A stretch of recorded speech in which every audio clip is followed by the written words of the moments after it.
Hello hi dears, എല്ലാവർക്കും പുതിയൊരു വീഡിയോയിലേക്ക് സ്വാഗതം. ഇന്ന് ഒരു തനി നാടൻ വിഭവമായ ഇലയപ്പം അഥവാ ഇലയടയുടെ റെസിപ്പിയാണ് ഷെയർ ചെയ്യുന്നത്. കൊതിയൂറും രുചിയേറും ഒരു നൊസ്റ്റാൾജിക് റെസിപ്പി.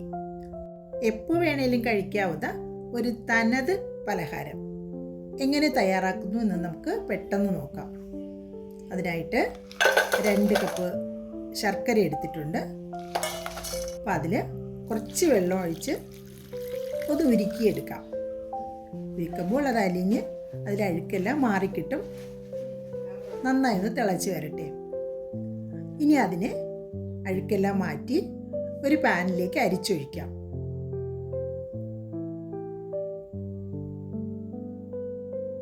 അതൊന്ന് തിളച്ച് വരുമ്പോൾ ആവശ്യാനുസരണം നെയ്യ് ചേർക്കാം.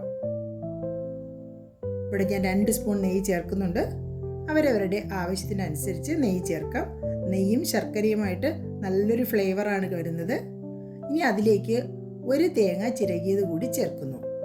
ഇതിനെ ഒരു മീഡിയം ഫ്ലെയിമിൽ ഒന്ന് വരട്ടി എടുക്കണം.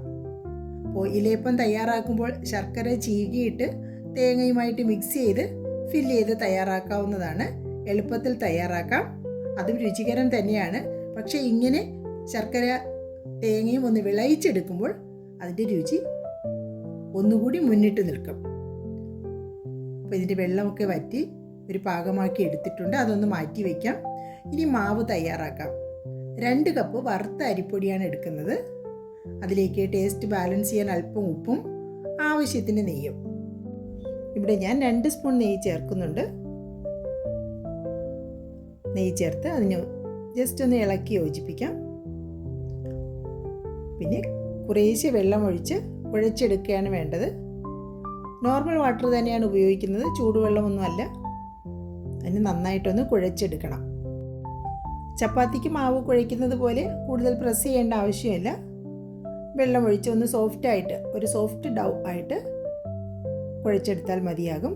കാരണം ഇത് നമുക്ക് കൈകൊണ്ട് പരത്തിയെടുക്കാനുള്ളതാണല്ലോ. മാവ് ഏകദേശം റെഡി ആയിട്ടുണ്ട്. ഇനി നമുക്ക് ഇതിന് പരത്താം. ഇതിനായിട്ട് വട്ട ഇലയാണ് എടുത്തിരിക്കുന്നത്. അപ്പോൾ ഇല ചെറുതായതുകൊണ്ടാണ് 2 ഇല ചേർത്തെടുത്തത്. അപ്പോൾ അതിലേക്ക് കുറേശ്ശെ മാവ് ബോൾ രൂപത്തിലെടുത്ത് നമുക്ക് കൈ കൊണ്ട് തന്നെ ഒന്ന് പ്രസ് ചെയ്ത് കൊടുക്കാം. അപ്പോൾ കൈ ഒന്ന് നനച്ച് പരത്തി എല്ലാ സ്ഥലവും ഒരേ തിക്നെസ്സിൽ പരത്തി നല്ല റൗണ്ട് ഷേപ്പിൽ പരത്തിയെടുക്കാം. ഇനി അതിലേക്ക് നമ്മൾ തയ്യാറാക്കി വെച്ചിരിക്കുന്ന കൂട്ടാണ് ചേർക്കേണ്ടത്. അതിലിപ്പോൾ ഞാൻ ഏലക്കാപ്പൊടി ഇട്ട ഒന്ന് ഇളക്കുകയാണ്. ശരിക്കും തയ്യാറാക്കിയ സമയത്ത് ഏലക്കാപ്പൊടി ചേർക്കാൻ മറന്നുപോയതാണ്. അതിപ്പോൾ ചേർത്ത് യോജിപ്പിക്കുന്നുണ്ട്. ഇനി അതിൽ നിന്നും ആവശ്യത്തിന് ഫില്ലിങ്സ് എടുത്ത് മാവിൽ നിരത്തി കൊടുക്കാവുന്നതാണ്. മാവിൽ പകുതിയിൽ നിരത്തിയാലും മതിയാകും, അതിന് ഫുള്ളായിട്ട് നിരത്തുകയും ആവാം. പകുതിയിൽ നിരത്തിയാൽ നമ്മൾ മടക്കുകയാണ് ചെയ്യുന്നത്. ഞാനിപ്പോൾ ഒരു സൈഡാണ് ഫില്ല് ചെയ്ത് കൊടുത്തിരിക്കുന്നത്. ഇനി ഇതിനെ ഒന്ന് മടക്കിയെടുക്കാം. സൈഡും കൂടി മടക്കി ഒരു പ്രത്യേക രീതിയിൽ മടക്കിയെടുക്കുന്നുണ്ട്. അപ്പോൾ ഒരു പ്രത്യേക ഷേപ്പിൽ കിട്ടും. ഇതിൽ നിന്ന് ശർക്കര ഒലിച്ച് പുറത്തേക്ക് പോകില്ല. അത് ലോക്ക് ചെയ്താണ് ചെയ്യുന്നത്. അപ്പോൾ ഒരു ഇലയപ്പം റെഡി ആയിട്ടുണ്ട്.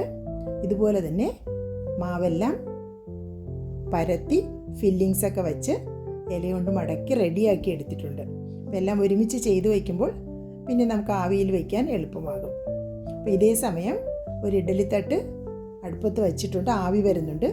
അതിലേക്ക് ഈ ഇലയപ്പങ്ങൾ ഓരോന്നായിട്ട് നിരത്തി കൊടുക്കാം. ഈ ഇലയിൽ ചെയ്യുമ്പോൾ ഇലയുടെ മണവും ഗുണവും കൂടി നമ്മുടെ ഇലയപ്പത്തിനുണ്ടാവും. അപ്പോൾ ഈ ഇല കിട്ടിയില്ലെങ്കിൽ വാഴയില വാട്ടിയിട്ടും അതിലും ചെയ്യാവുന്നതാണ്. അതിനും അതിൻ്റേതായ ഫ്ലേവർ കിട്ടും. എല്ലാം അത് നിരത്തി കൊടുത്തിട്ടുണ്ട്. ഇനി പട്ടയില വെച്ച് തന്നെ അതിനെ മൂടി വയ്ക്കാം. എന്നിട്ട് ആവി അതിലേക്ക് ഇറങ്ങാതിരിക്കാൻ വേണ്ടിയിട്ടാണ് ഒന്ന് കവർ ചെയ്ത് നമുക്ക് ഇഡ്ഡലി പാത്രം അടച്ചു വെച്ച് ഒരു 25 മിനിറ്റ് കുക്ക് ചെയ്യാം. ഹൈ ഫ്ലെയിമിൽ തന്നെ കുക്ക് ചെയ്യാം. ഇപ്പോൾ ഏകദേശം ആയിട്ടുണ്ട്. ഇതാ നോക്കൂ, ഇലയുടെ നിറമെല്ലാം മാറി നല്ല വാടി വെന്ത് വന്നിട്ടുണ്ട്. നമുക്ക് നോക്കാം, ഇല മാറ്റി നോക്കാം. ഇലയപ്പം എല്ലാം വെന്ത് റെഡി ആയിട്ടുണ്ട്. ഇതൊന്ന് തണുത്തിട്ട് കഴിക്കാനാണ് രുചികരം.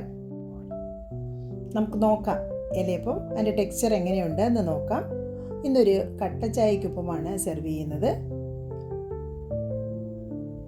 ഇതൊരു ചൂട് കട്ടനും ഇലയപ്പവും സൂപ്പർ കോംബോയാണ്. സാധാരണ എല്ലാവരും കഴിക്കുന്നത് തന്നെയാണ്. ഒരു ഇലയപ്പം എടുത്ത് നോക്കാം. കുറച്ചത് തണുത്തിട്ടുണ്ട്. മടക്കെല്ലാം അതുപോലെ തന്നെ ഉണ്ട്. അപ്പം അതേ ഷേപ്പിൽ തന്നെ വന്നിട്ടുണ്ട്. ഇലയുടെ ഡിസൈൻസ് എല്ലാം ഇലയപ്പത്തിൽ പതിഞ്ഞിട്ടുണ്ട്. സൂപ്പർ സോഫ്റ്റാണ് എന്ന് വെച്ചത് വിട്ടു പോവുകയൊന്നുമില്ല. ശർക്കരയൊന്നും പുറത്തേക്കൊന്നും വന്നിട്ടില്ല. സൂപ്പർ ടേസ്റ്റായിട്ടുള്ള ഇലയപ്പം റെഡി ആയിട്ടുണ്ട്. അപ്പോൾ നിങ്ങളിങ്ങനെ ഒന്ന് തയ്യാറാക്കി നോക്കൂ. തീർച്ചയായിട്ടും നിങ്ങൾക്ക് ഇഷ്ടപ്പെടും. തയ്യാറാക്കി നോക്കി നിങ്ങളുടെ ഫീഡ്ബാക്ക്സ് അറിയിക്കൂ. വീഡിയോ ഇഷ്ടമായാൽ ലൈക്ക് ചെയ്യാനും കമൻറ്റ് ചെയ്യാനും ഷെയർ ചെയ്യാനൊന്നും മറക്കരുതേ കൂട്ടുകാരെ. ഈ റെസിപ്പി കൂടുതൽ ആർഭാടങ്ങളൊന്നും വരുത്താതെ തനി നാടൻ രീതിയിലാണ് ഞാൻ ചെയ്തിരിക്കുന്നത്. Thank you all for watching. Stay blessed.